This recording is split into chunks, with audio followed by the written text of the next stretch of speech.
Welcome sa ating Lesson 5 ka-Pro-Pins. Ngayon, pag-usapan naman natin kung paano natin gagamitin ang ating social media accounts, paano makabenta. Alam mo ba na kaya mong kumita ng malaki gamit lang ang cellphone mo? Yes, ka-Pro-Pins, dahil social media ngayon ang pinakamabisang tools para makabenta ka ng clothing line mo.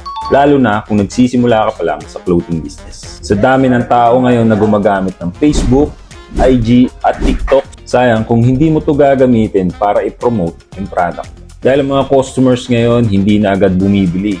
Tinitignan muna nila kung legit ka or active yung presence mo sa online. Dahil kapag hindi ka active sa online, baka isipin nila hindi ka legit or scam ka. Ito yung mga pwedeng ways na gamitin mo para magbenta sa social media accounts mo. Siyempre, unang-una, dapat may Facebook page ka or TikTok accounts. Sa cover photo mo or profile pic mo, dapat gumamit ka ng malinaw at maganda, mas kita agad yung product mo.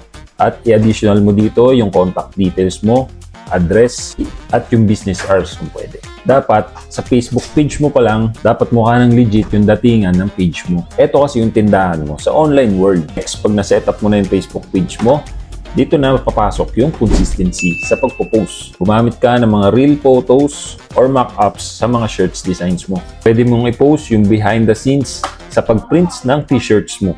Pangalawa, pwede mong i-post yung mga feedbacks ng mga customers mo, yung mga testimonials kung nagandahan ba sila sa t-shirt. At next, mga t-shirt designs na mga bagong mong release. Last, yung mga offer mo na promos or freebies. Kung madalas ka makita nila sa online, mas malakas yung chance para makabenta ka. At next na gagawin mo, gumamit ka ng mga content strategies tulad ng mga gumawa ka ng video na ganito yung format. Yung intro mo dapat nakaka-hook na agad. Tapos yung problem at yung solution. For example, dito sa Pro-Pins, ang ginagawa namin minsan ng mga videos ay yung intro pa lang, sasabihin na namin, nahihirapan ka bang humanap ng suppliers? Huwag kang mag-alala dahil nandito na si Pro-Pins, may offer kami sa iyong promo discount package.